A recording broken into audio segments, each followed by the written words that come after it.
I'm ready for this one. Hey guys, welcome back. As you already know, I have been recapping the SATC, Sex and the City seasons, or I've started recapping the seasons with the episode 1 and then the finale episode. With that, I'm realizing we're missing some of the good stuff in the middle. So I thought I'd do a best of season 1 video before moving on to recapping season 2. Let's put some meat between these buns, shall we? In SATC season 1, we're getting to know the 4 main characters, and they're laying the groundwork for us to love, sometimes hate, and simply adore these 4 women. Not far into season 1, we pick up on some distinctive character traits and personality generalizations. Charlotte's the modest and can be naive one. Miranda's the more level-headed and business-minded one. Samantha's the confident and free-spirited one.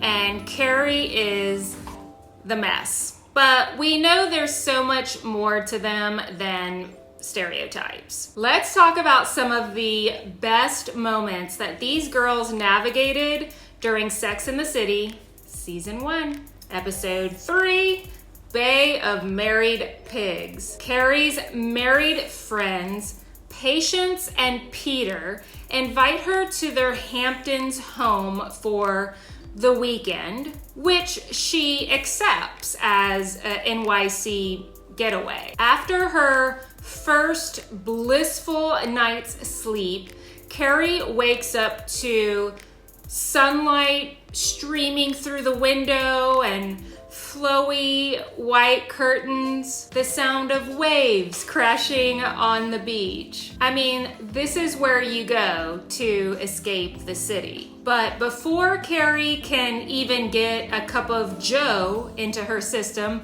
she runs into Peter and Lil Peter in the hall while his wife Patience is out at the market. Whoa, that's right. Peter is just walking around like a toddler, white tee, no diaper, kind of stumbly and groggy in the morning, and 100% free. Whoa. And Carrie's facial expressions, especially her surprise faces throughout Sex and the City, are something I really enjoy. And this one ranks right up there. She bumps into Peter and she has to kind of feign ignorance, and she's staring at the ceiling and like looking around her while Peter, her friend Patience's husband, is standing there, full frontal, she says, full frontal friend. So where's Patience?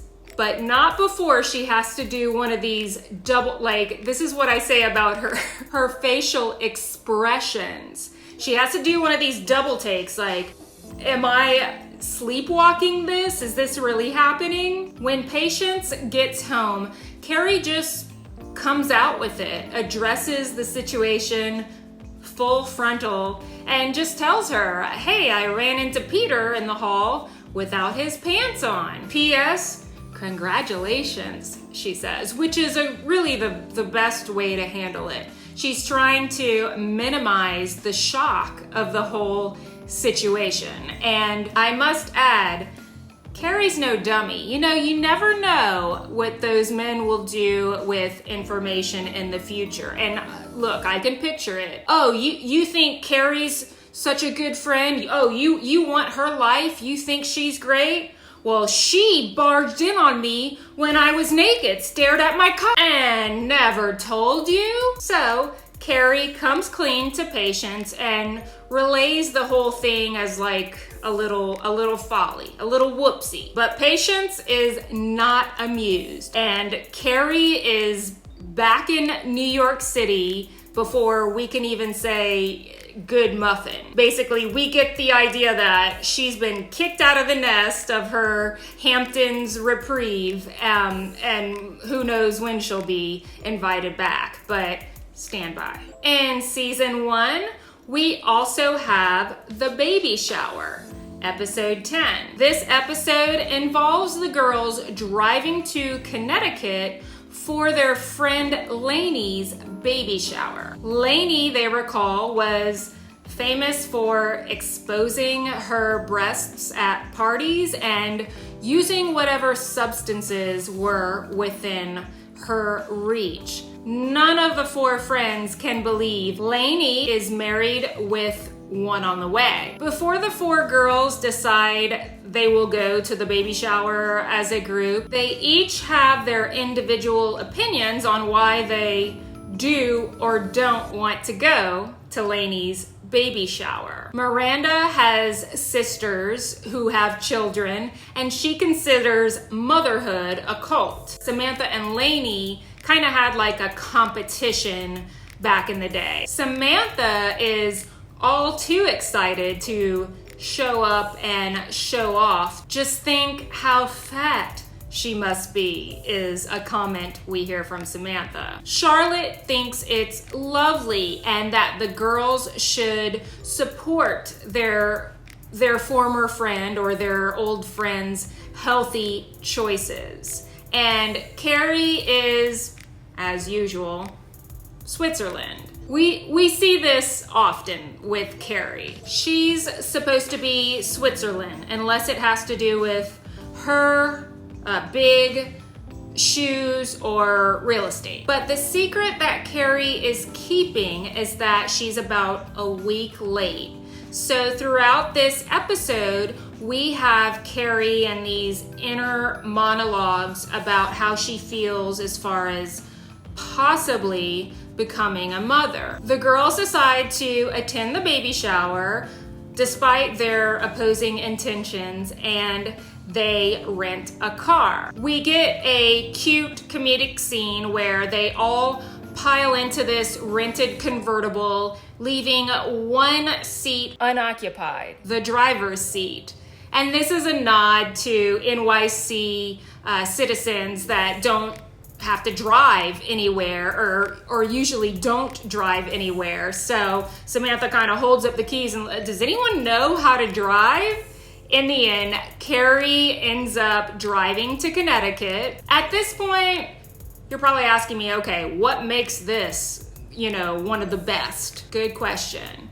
But I don't think it's a particular scene. It's kind of the overall flow, and it shows the support of our 4 main characters and their strength and sustainability as friends. As I said in the beginning, SATC in season 1 is kind of laying the groundwork for us to get and understand these characters individually and what makes them so special as friends, as a group. Carrie tells Miranda she's late at the baby shower, and this is sealing the idea that Miranda is Carrie's closest. Of the 3 girlfriends, Miranda is her closest confidant, and I think that's important. Carrie is questioning to Miranda, what if I am pregnant? And Miranda says, if you am, you am. Just a soothing, no-nonsense answer to Carrie's question. It's so Miranda-like, if you know, you know. Miranda's just telling her, it's okay. We'll deal with it. You're not alone. Charlotte has a tantrum moment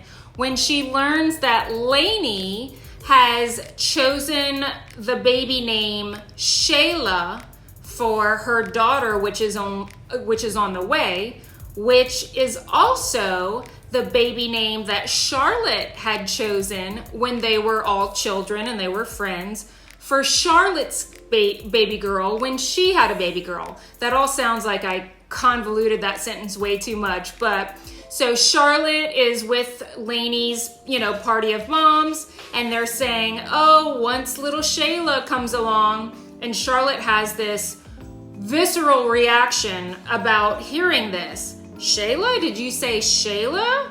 Yeah, somebody says, isn't it so unique? It's so my name. It's my secret baby name, the one that I told you when we were kids. I swore everyone to never use it. And here we see that Lainey has betrayed Charlotte by stealing her baby name.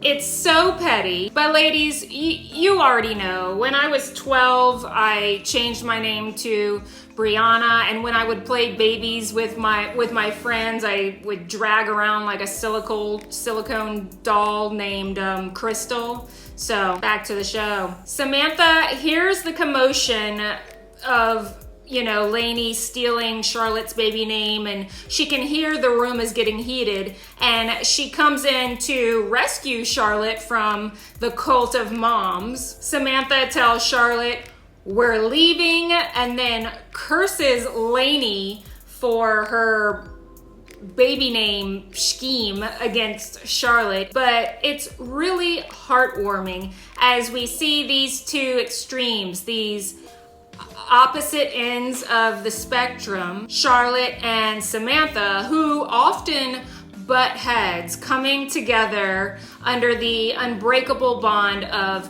friendship. The four gals end up in a hole-in-the-wall bar, and they're on their way back to NYC, drinking cheap pints of beer and kind of discussing the shower and the whole concept of motherhood. Like I said, I don't have one particular phrase or moment or part of this episode that makes it a best of season 1. But again, it's just that camaraderie. We're so early into this show, knowing that they're doing character development. This was a really, really good way to get them out of their natural set, get them out of New York, get them out of their usual environment, and see how they all react and support each other with these elements coming at them that they don't typically have to deal with in their everyday lives in the city. So it does make my best of, and I hope you like that one too, or liked discussing it with me. Season 1, episode 11, or as I like to refer to it as, this episode begins with Carrie and Big waking up in bed together. It's a beautiful setting, a big California king and white crisp sheets. Shit, even I want to be there. Carrie's voice is narrating the opening scene, and she's on cloud 9. Everything is perfect with her and Mr. Big at this point. They've finally settled into something she can be secure with. Then security stabs her right in the back, and while Carrie is relaxing in Big's 10,000 thread count sheets, she passes the accidental emission is appropriately laughed at by Big. And while Carrie is covering her head with the bedding and jumping out of bed and trying to run out of the bedroom, she smacks her head right into the bedroom or bathroom door, which naturally makes Big react even harder. So he lets out one of these grandpa with emphysema laughs. Carrie cannot believe she has done in front of her boyfriend. She rushes out of Big's apartment so quickly without even, getting a cup of espresso or, a to-go mug of coffee. She's so embarrassed by the next scene. Carrie is at home typing away her shame, trying to lose herself in work. But every time she takes a moment to think, she relives her hell all over again. In season 1 makes it into this best of video because, come on, are funny. Carrie spends most of this episode obsessing about and panicking about her natural body functions and what it has possibly done to her perfect relationship with Big. In doing so, she alienates Big, but complains to her friends that he is pulling away from her because of in the end, She accepts her accidental with some tough love from Miranda, and Big showing up at her apartment wondering why she hasn't called. All in all, this episode is probably right up there with my top 5, which might be a good idea for a video. Well, that concludes this best of video of Sex and the City, season 1. In between my recaps, please like, subscribe. I tell you this with each video. I'm not gonna wear your ears out, but let me know if you loved it, hate it, want some more of it. You know the drill. I can't wait to see you again. I hope you're enjoying this as much as I do. See ya.